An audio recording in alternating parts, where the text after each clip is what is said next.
সমস্যা হয়েছে স্যার, ওই সরকারে ঘর দিছে না, ওইখানে ঘর আপনার হুরান বেড়াক একটা, নতুন বেড়াক একটা, দুইটা।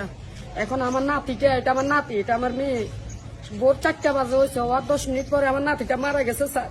আমি সারা সকাল থেকে সবার কাছে দৌড়তেছি, সভাপতি, মেম্বার, চেয়ারম্যান, কেউ আমার নাতিরে জায়গা দেয় নাই। আমি সকালে একবার আসি গেছি, স্যারের পাই নাই, আমি আবার স্যারের পাশে গেছি।